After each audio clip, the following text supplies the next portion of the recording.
I'm recording. Alright. Sup? Go. Children can use drawing as a way of expressing feelings or emotions that they don't understand, but sometimes children simply draw what's familiar to them. So if a child is drawing pictures holding hands with strangers, there might be something more going on there. Jesus Christ. This is part 3 to children's drawings with disturbing backstories. Martin and his wife are the parents of 2 children, a 6-year-old daughter and a 3-year-old son. Martin shared with me something disturbing that he and his wife had discovered recently. Their daughter, who I'll refer to as Jess, loves to draw, and so they give her all the art supplies she'd need to keep her quiet and entertained for hours. They have an entire Crayola backpack full of art supplies that Jess uses, filled with markers, colored pencils, crayons, and construction paper. Jess has piles of drawings in her room and even in her backpack, and most of them are normal, innocent drawings. However, one day Martin found a picture in Jess's room that he was kind of confused about at first. It was a picture of some random-looking woman holding Jess's hand, but it did. You got all of that. That's not the principal. That's not the teacher. That's not the substitute. That's not the janitor. Nope! It looked like Martin's wife, who was blonde. It was a brunette woman. Martin asked Jess who the woman was, and she said it was the woman who would visit her sometimes. Jesus. Sounds like something a 6-year-old with an imaginary friend would say. When Martin asked what her friend's name was, Jess said Lucia. This was immediately cause for alarm to Martin, so he went to show his wife the picture and asked his wife if it looked like her sister. At first, his wife said it looks like it could be anybody, but when Martin said her daughter said her name was Lucia, she gave Martin this telling look as if she immediately understood. Lucia was the name of Martin's wife's deceased sister, who died before either of the couple's children were born. Jesus! The couple went to the daughter's room and asked Jess who exactly Lucia was. Jess again said, "She visits me sometimes." Trying to get more details, the couple asked what time she usually visits, and what do they talk about. She responded something along the lines of, "She visits at night sometimes when I'm drawing." Martin's wife asked Jess to draw another picture of her the next time she sees Lucia, this time with more details, and Jess agreed to do so. From now on, Martin and his wife would keep Jess's door ajar just so they could hear if Jess was talking to someone. It wasn't until a few nights later that while in the kitchen, the couple both heard Jess talking to someone in her room all of a sudden.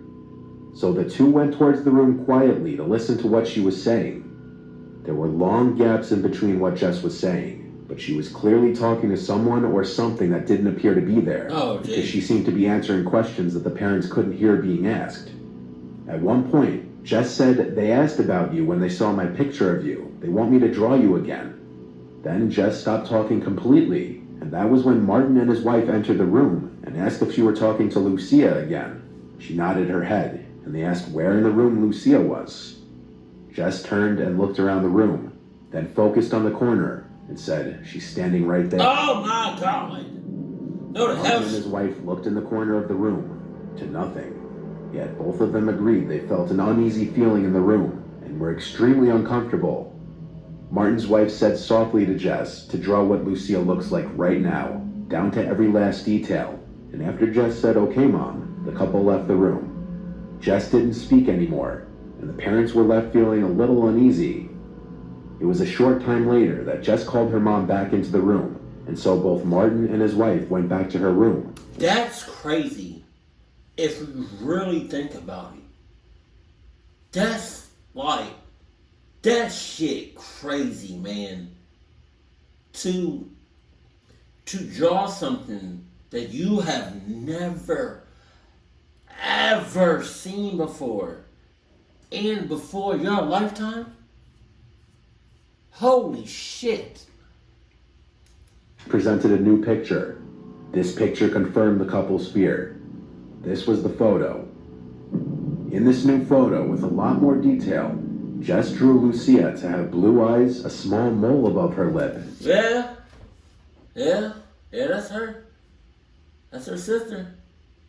You putting that mole right there above the lip, it don't get no more realer than that. And dressed in white. Lucia was buried in white and had blue eyes and a small mole above her lip. Martin's wife was never close with her sister, having only attended the funeral for a short time, so Jess had never learned of her deceased aunt yet. There were also no pictures around the house that she could have seen. Martin and his wife told Jess that they didn't want her talking to Lucia anymore. This was not because... And you see, when you tell a kid to stop doing something, especially if, like, that's their only friend or, like, one of few friends, and you tell them to stop doing that, stop talking to them, that's when paranormal shit starts happening. That's when your sister's going to start clucking with you at all hours of the night, especially between the hours of 2 a.m. and 3 a.m. Oh my God. Oh, see, that's a touchy subject. What would you say if, like, one of your children did that in this situation? Would you tell them to stop talking to them, or, like, how would you go about that? Because Lucia did anything particularly horrible in her life per se, but rather that it was genuinely scaring the couple. The couple had a priest come bless the house and ask any spirits to please leave in peace. According to Martin, they haven't had to deal with any further instances. This was submitted by an art teacher from an elementary school.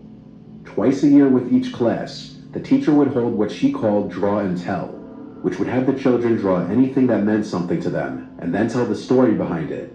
This was with a 3rd grade class. As most students were drawing pictures of them and their families, or pictures with their pets, or any other number of things, one boy was drawing what looked like nothing but fire. The other kids at his table were noticeably glancing over and laughing at him as he did it, and as the art teacher noticed this, she went over to the boy and asked him why he was drawing fire. He's supposed to be drawing something that means something to him. The boy said, "I know, I'm not finished yet." So the teacher let the boy continue to do his thing. As the students were finishing up their drawings, the teacher came back to the boy and now noticed that the boy had added a house to the drawing.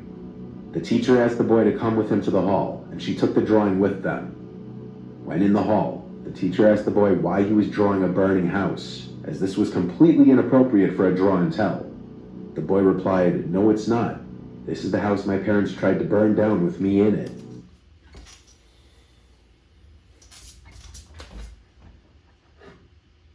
Sips tea. This is literally tea.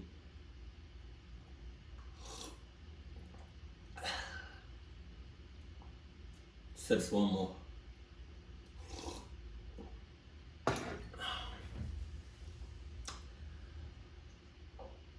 Woo!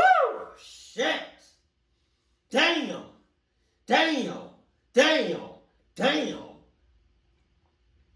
Therapy like a mother clocker. That's real. That's probably one of the most clunked up things you can do to a person, especially your child.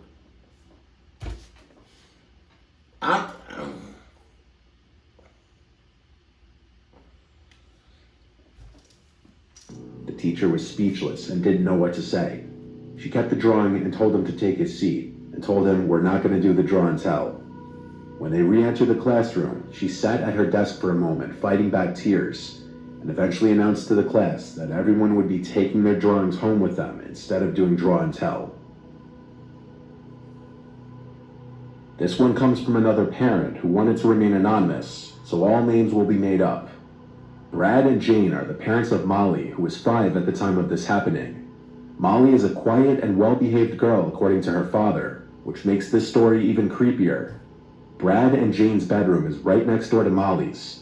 The night the strange events began is when Molly came to her parents' room and said she's scared that something's in her closet. Brad walked her back to her room and showed her the inside of her closet to assure her that no monsters were in there.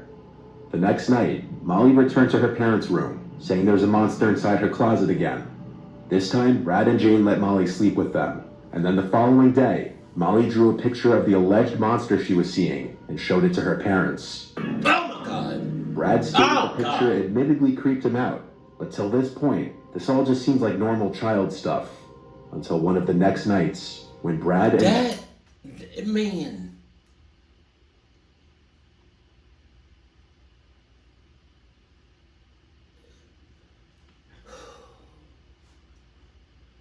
children have some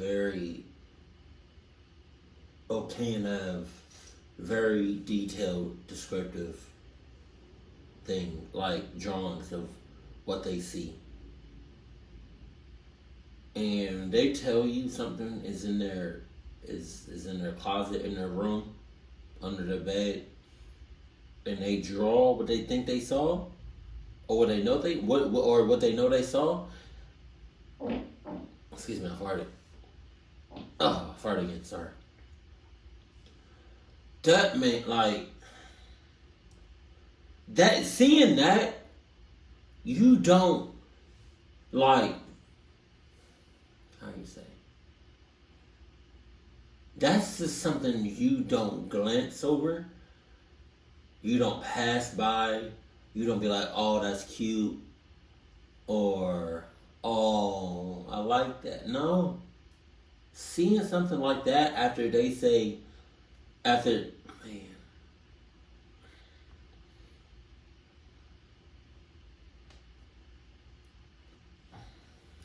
Woke up to Molly crying and screaming.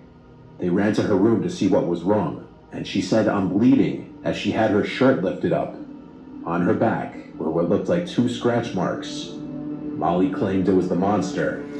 Hey, bro. Hey, look, on some real shit, let's keep it a buck. Let's keep it 100, for real. Back when I was living, about 2 years ago, year and a half, sometimes, occasionally, I would wake up in the morning and I would have scratches on my back or scratches on my chest. But it wouldn't look like these right here. They would kind of look like these right here. And now, our cats at the time could have done that, but nothing is for certain. Nothing is 100%. All I know is that occasionally I would wake up in the morning and I would have scratches on my body. Maybe I did that while I was asleep, but I don't know. And that's some scary ass shit. Brad tore the bedroom and the whole house upside down looking for anybody that could have done it. When the house proved to be empty, Brad and Jane had no choice but to assume Molly probably did it to herself somehow, either intentionally or accidentally. But as time went on, and the couple had time to think about it, the chain of events seemed too crazy to just be coincidental.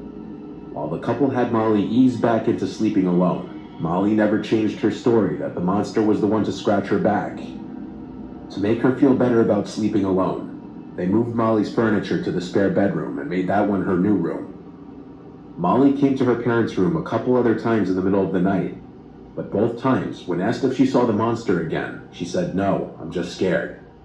Luckily, no bodily harm was done to her in her sleep again. This following picture... It would have been nice, not nice to see, but it would have been nice. Not nice, Jesus. It would have been interesting to see these on videos of these interactions with these spirits or these invisible people. It would have been very interesting to see their child on camera talking to somebody that's not physically there. That would have been kind of like a jaw dropping. They having whole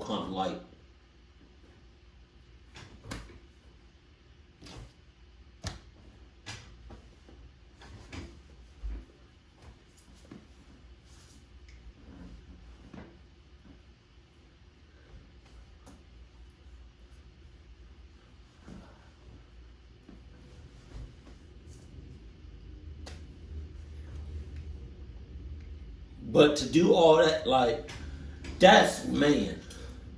The story was submitted by Giovanna, who had found this picture on her desk in her room because she allows her 7-year-old brother to use her desk to draw on. She found it strange from the beginning that her brother would leave this on the desk in the first place, because normally he would take all his drawings with him back to his room and hide them. but since he left this one, she felt like he wanted for her to see it. Upon taking a look at it, it looked like an innocent enough family drawing done by a 7-year-old. But then tucked away in the corner is a black figure labeled the Taking Man. Jesus! Giovanna left this on her desk for a couple of days before she noticed the man in the corner after looking at the drawing again. The man is on a swing, but the family doesn't have a swing set. It could just be chalked up to the child being 7, but he had never asked their parents for a swing set, nor expressed any interest in one in general. Underneath the mysterious man labeled Taking Man appears to be some object which Giovanna thought may resemble a window or some kind of door in the ground. So she went outside to go check out the lawn for any sort of door, window, anything. But there wasn't anything. A few days later, while in the bathroom, which was across the hall from her brother's room, Giovanna was washing her face when she heard her brother giggling and talking. This could have just been him playing with his toys by himself, but still, after finishing up her skincare routine and rinsing off her face, Giovanna went to go check on her brother. His door was cracked open a bit, so she looked in and saw him on the ground talking to something under his bed. She quickly opened the door, and her brother got up and sat on his bed and turned his head to the TV. Upon asking him who he was talking to, he said he wasn't talking to anyone. Under the assumption he was just playing around, Giovanna went to sleep. The next morning, her brother woke up holding an empty glass, asking if she could fill it with chocolate milk. And so Giovanna went downstairs to fill his glass and come back up with a couple snacks for herself. She went into her brother's room to oddly enough see him fast asleep. She woke him up and handed him the glass, and he insisted that he didn't ask for it. She knew he did though, so she didn't argue with him and left the glass next to his bed. That night around 4 a.m., Giovanna woke up to hear her brother talking again. So she went across the hall to her brother's room and peeked her head inside. And the last thing she remembers is hearing her brother talking to someone and seeing a black shadow in the room. Oh my God! The next thing she remembers is waking up in her bed the next morning. When confronting her brother, he denied any recollection of talking to anybody last night. When Giovanna decided to tell her parents about the drawing and what she thought she witnessed the night before, they had a talk with him, and he told them that the person in the picture is the Taking Man, and he takes things and brings them back. I really trust him, he's my best friend. He also gives me red berries, I think they're called cranberries. Now he won't come back. Giovanna doesn't know if what she saw in her brother's room was a dream or not, but she remembers it vividly and says it didn't feel like a dream. And yet, if it weren't a dream, she has no recollection of what happened after she saw that shadow in her brother's room. Her little brother hasn't spoken of the Taking Man since. Alright, so I know, speaking on the last video, I know when you have reality, you have a dream, then you have a dream that feels real as shit. Like cold, like I'm about to say, I don't know why I thought I was saying cold. Vivid. You have reality, a dream that feels so realistic that it might as well be real, right? And then you have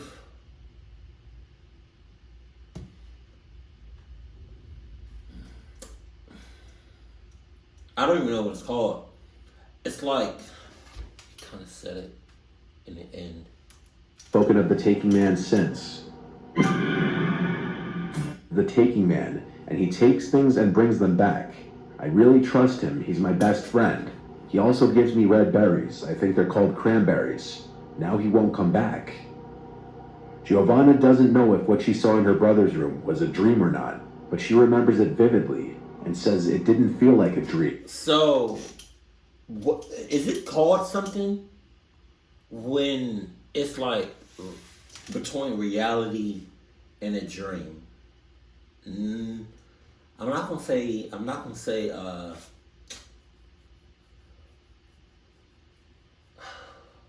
What is that called? What is that called? A coma. I'm not gonna say that. But it's like on a verge of like reality and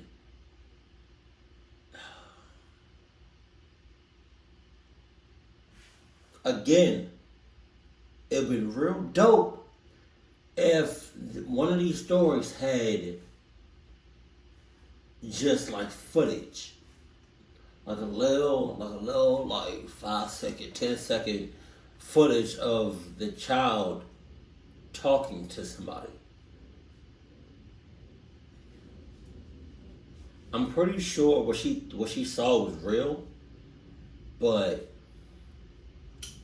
sometimes it's just hard to believe that something could be so real.